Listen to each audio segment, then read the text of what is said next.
আসসালামু আলাইকুম বন্ধুরা, আশা করি সবাই ভালো আছেন।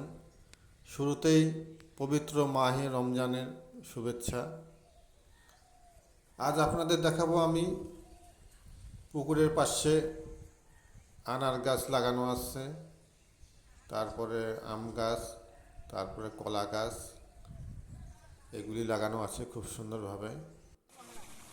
তারপর পুকুরে মাছ ধরা দেখাবো, তারপর দেখাবো হলো মাছ রান্না করা। চলুন তাহলে ভিডিওটা দেখি আমরা। যেখানেও আছে, যে পাশে একটা আনার ধরছে, ওটা আপনাদের দেখাই। এই যে এই যে এই যে মার্শাল্লাহ, আনারটা ভালোই হয়েছে।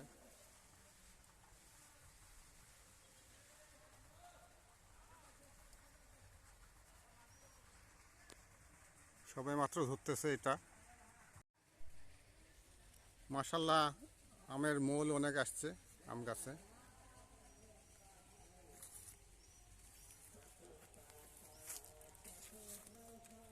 এখন আমের ফলন কতটুকু হয় সেটা আল্লাহর হাতে।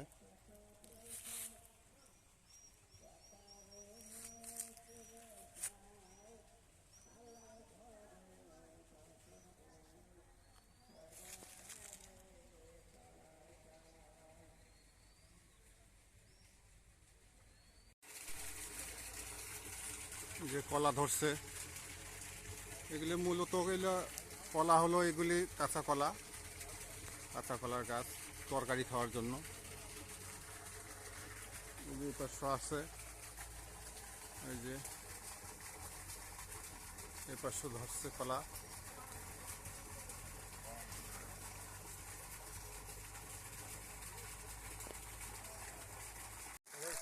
বন্ধুরা, এখানে অনেক প্রকারের মাছ আছে, দেখতেই পাচ্ছেন। মাছের ঝনঝনানি কি লাফালাফি করছে, কি সুন্দরভাবে। কাতল মাছ আছে, রুই মাছ আছে, অনেক প্রকারের মাছ আছে এখানে, খুব সুন্দর। আসলে পুকুরের টাটকা তাজা মাছ খেতে কার না ভালো লাগে, এবং খুব সুস্বাদুও হয় এটা রান্না করলে। আর বাজারে যেটা পাওয়া যায় সেটা হয়তো পুকুর থেকে মারার পরে অনেকক্ষণ করে সেটা রান্না হয়, যার জন্য হয়তো একটা স্বাদটা একটু কম লাগে। কিন্তু পুকুরের তাজা মাছ যেটা রান্না করে, সেই মাছটা অনেক স্বাদ হয়।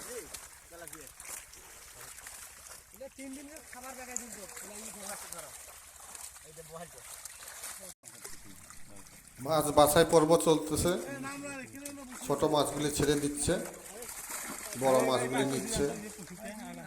পাঙ্গাস, তেলাপিয়া, এগুলি মাছ নেওয়া হচ্ছে। এই যে পাঙ্গাস মাছ দেখতে পাচ্ছেন আপনারা, অনেক বড় পাঙ্গাস, বিশাল বড় পাঙ্গাস। এই টাটকা পুকুরের মাছ অনেক স্বাদ, অনেক স্বাদ।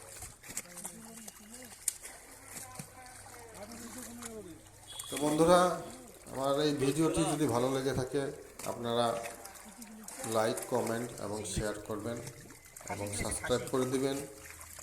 এটা আপনাদের কাছে আমার চাওয়া। আসসালামু আলাইকুম রহমতুল্লাহি ওয়া বারাকাতুহু। আসসালামু আলাইকুম। আজ এখন আমি রান্না করব কাতলা মাছের টমেটো দিয়ে ঝোল। আপনারা দেখতে থাকুন।